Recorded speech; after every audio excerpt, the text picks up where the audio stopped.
Сәлем қыздар, бүгін мен синабонаның рецептісін ұсынамын сіздерге. Алдымен бізге қажетті заттар: жұмыртқа, сұйық май, творог, разрыхлитель, секер және ұн.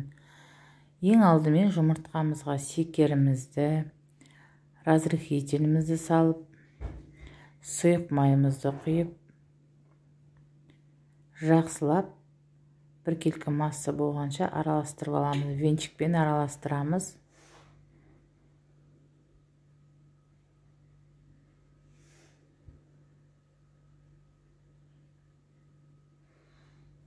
Енді үстіне творогымызды саламыз.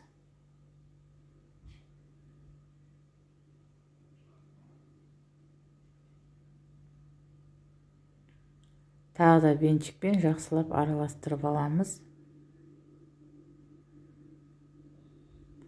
Творогтың барлығы езіліп шығуы керек. Міне осындай сұйық масса болады. Енді осы массаның үстіне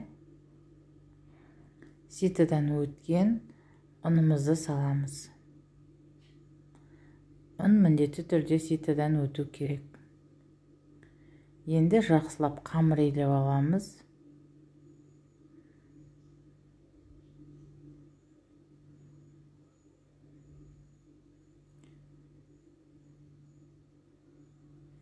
Міне біздің қамырымыз дайын. Енді осы қамырды жаятын боламын. Алдымен ұнымызды сеуіп, үстіне нанымызды жаямыз. Екі жағынан себуге болады ұнды.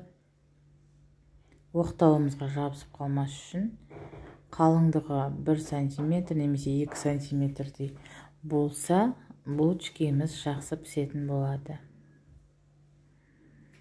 Міне осындай қалыңдықта болса жарайды. Енді үстіне корица мен сары майымызды жағып шығамыз. Сары майымызды ерітіп, жағып шығамыз. Нанның барлық шетіне жеткізіп жағамыз. Майымызды жағып шықтық. Енді корица мен секерді араластырып, осы нанның үстіне сеуіп шығамыз. Кішкене түйіршіктер пайда болып кетті. Менде кесенің ішіне май құйылған болатын, сол себепті. Құрғақ ыдысқа жасасаңыз, олай шықпайды. Бір тегіс болып шығады. Корицаның барлығын салып боламыз да, нанымызды шетінен бастап жайлап ораймыз.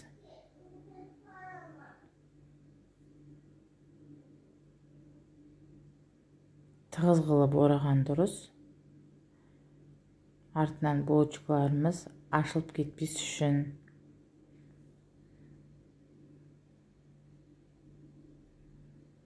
Не орап алдық.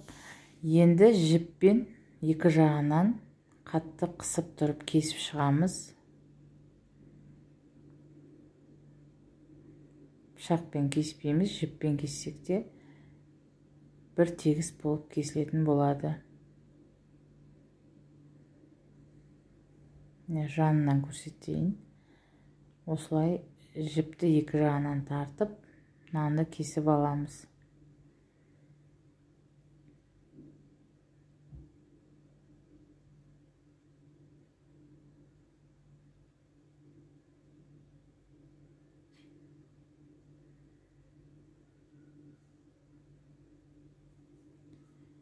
Міне дайын болды. Енді осыны қызып тұрған 180 градуста жарты сағатқа пісіріп аламыз. Енді бетіне жағатын начинкасын дайындаймыз. Ол үшін бізге 100 граммдай творожный сыр керек болады және 3 ас қасық секер керек болады.